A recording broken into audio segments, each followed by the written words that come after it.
cadavre étendu dans le chemin, et l'âne et le lion qui se tenaient à côté du cadavre. Le lion n'avait pas dévoré le cadavre, il n'avait pas attaqué l'âne. Alors, le vieux prophète ramassa le cadavre de l'homme de Dieu, le chargea sur l'âne et le ramena à Béthel. Et le vieux prophète rentra dans la ville pour le pleurer et pour l'enterrer. Il déposa son cadavre dans son propre tombeau, et l'on pleura sur lui en disant « Hélas, mon frère est mort ». Après l'enterrement, il dit à ses fils « Quand je serai mort, vous m'enterrerez dans le tombeau où est enterré l'homme de Dieu. Vous déposerez mes os à côté de ses os. » Car il a vraiment parlé de la part du Seigneur, et elle s'accomplira la parole qu'il a prononcée contre l'autel de Béthel et contre tous les sanctuaires qui sont dans les villes de Samarie. Alors, punit le vieux prophète? Oui et non. Il ne lui arrive rien, ce qui peut paraître injuste, si on compare au jeune prophète. Mais il regrette. Il sait que le jeune était aussi un véritable homme de Dieu. Sa punition, c'est son remords. Il comprend qu'un prophète du Seigneur est mort horriblement à cause de lui, et aussi que sa prophétie était juste. Alors il scellera son âne, il ira chercher le corps, il le ramènera chez lui et l'enterrera dans son propre tombeau, c'est-à-dire à sa place. Comme à sa place. Et il sait que c'est lui qui aurait dû être puni, et peut-être même sacrifié sur l'autel, comme l'annonçait le jeune prophète. Mais c'est un homme de Dieu qui a été sacrifié à sa place, comme une substitution, comme une préimage déjà du Christ qui est mort pour nous, à notre place.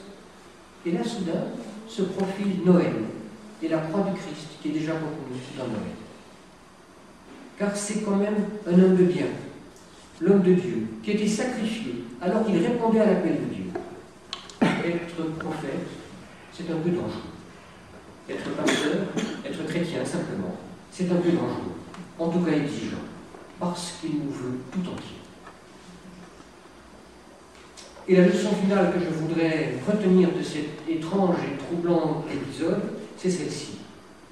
Ne trichons pas avec nos fonctions, quelles qu'elles soient.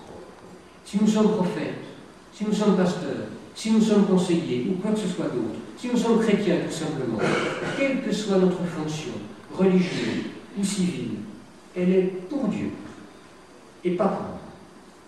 Et à travers Dieu, elle est pour le prochain, mais pas pour nous.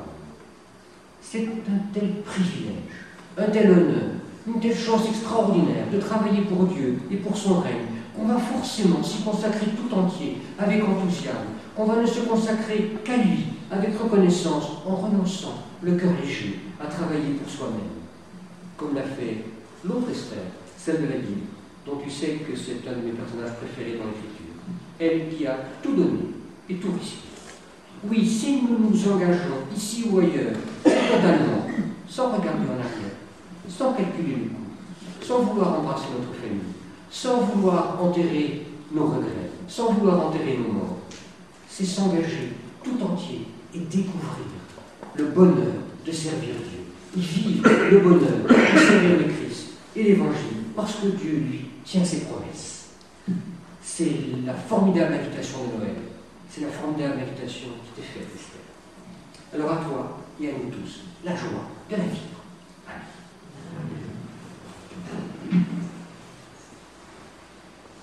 C'est le moment de l'offrande. Nous savons tous que c'est notre offrande qui fait vivre notre Église.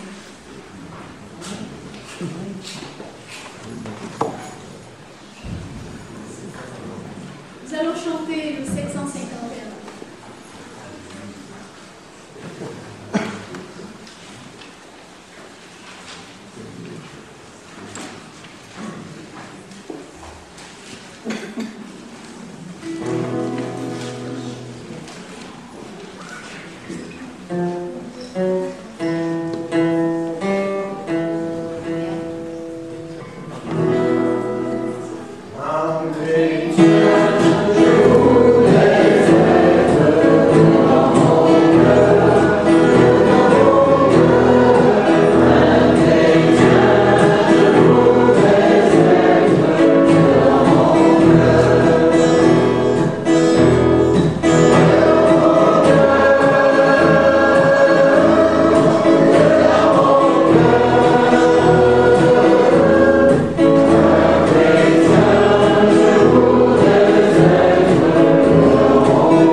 travail, l'offrande de notre vie.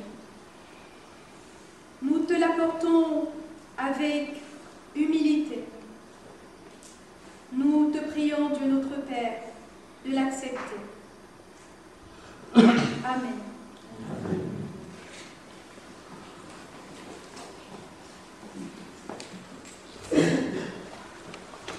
Alors maintenant, je vais laisser la place à Jean-Paul pour...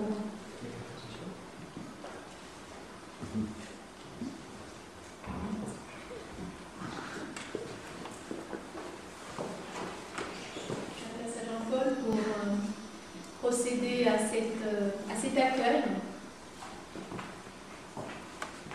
Esther Moulineau est donc arrivée dans notre communauté l'été dernier pour son proposana, qui est donc l'ultime étape avant de devenir officiellement pasteur. Dans 2 ans, si tout va bien, et sans doute dans ce lieu, elle sera reconnue officiellement comme pasteur de l'Église réformée de France. Esther, vous le savez peut-être déjà, a d'abord fait du droit, elle a travaillé dans la diplomatie pendant 2 ans avant de commencer ses études de théologie à la faculté de théologie protestante de Paris. Là, j'ai eu la chance de la voir comme étudiante en hébreu et ensuite en théologie pratique. Et l'an dernier, elle a passé une année de stage, observation, participation dans notre paroisse de Pantin-Luxembourg. Et au cours de toutes ces années, je l'ai vue évoluer, mûrir, approfondir sa vocation, prendre de l'assurance et surtout garder toujours cette foi joyeuse et sûre et cette envie de la partager que vous connaissez déjà et qui la caractérise toujours si fort. C'est donc avec une très grande joie que je la vois aujourd'hui prête pour le ministère. Elle n'a plus qu'à acquérir un peu de métier avec vous et grâce à vous. C'est aussi pour moi, qui suis pasteur, qui sait ce que c'est l'occasion de dire bravo et merci à sa famille, parce que le soutien de la famille d'un pasteur, c'est essentiel. On va même proposer à Jean-François, à Grégory et à Elsa de se lever pour Esther partir après cette année, mais qui est très heureuse d'avoir aujourd'hui maintenant pasteur parmi vous, et qui cesse aussi par la prière à cette matinée. Alors maintenant, Esther, tu peux te lever. Esther, tu te sais appeler au ministère de pasteur.